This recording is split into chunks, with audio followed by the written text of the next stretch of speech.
Hi, I'm Robert Stellick with Blue Planet Surf Shop in Hawaii, and today I'm going to show you how to install this or apply this Blue Planet rail tape on your board. It's a rail tape to protect the rails of the stand-up board. It's a good investment for your board, keeps it from getting chipped by the paddle. Even this product, it's the best we've tried. We've tried a lot of different products for protecting the rails, and this is helicopter tape that they use for aircraft blades, the leading edge of helicopter blades and propellers, and it seems to work really well. It's the best thing we've found for protecting the rails. It's clear, it's smooth, doesn't cause any extra friction on the rail, so really good stuff. I'm going to show you how to apply it properly where it doesn't have any bubbles, imperfections. It comes out where you barely can see it. So first of all, what you want to do is clean your board really good. Any dirt on the rails, get all the wax off, get any marks off as much as you can. Wax remover works well, like citrus-based wax remover. Anyways, we use a mixture of water, and we put like maybe 1 drop of dishwashing detergent in the water, just to put a little bit of soap in there, not too much, and then make sure your hands are clean so you don't leave fingerprints on the tape.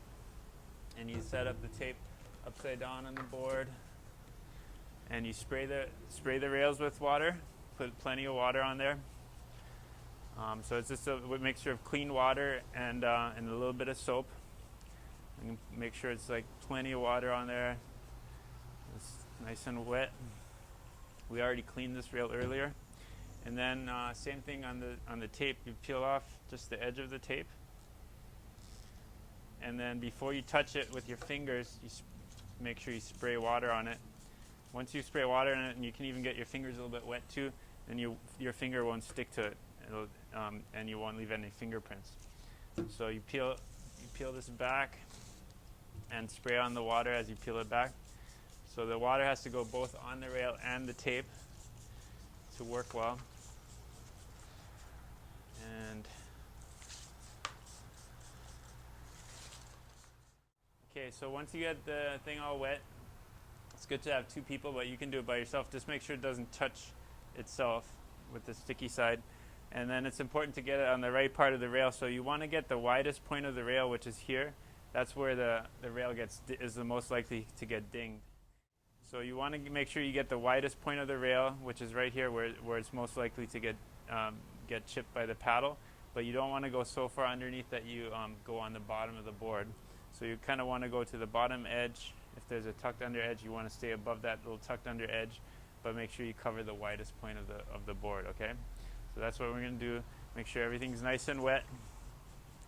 And then you want to go pretty far forward with the tape, because the front of the board is, when you reach forward with the paddle, that's where it gets banged a lot. So you want to start maybe a quarter or maybe a couple feet from the nose where you start the tape. And at this point you can just get it on, and you can still, as long as you have it all sprayed and wet, it's pretty easy to move it around. So you can get it on where you want it and then slide it into place.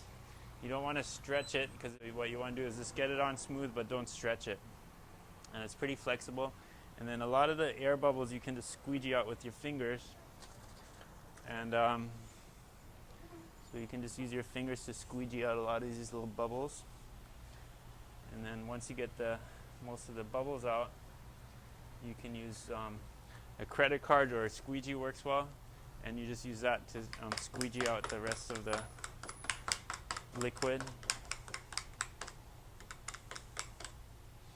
And the bubbles, like if you have some bubbles.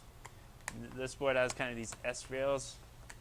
It has kind of a tricky rail design, but it conforms really well to any bends and turns in the rail.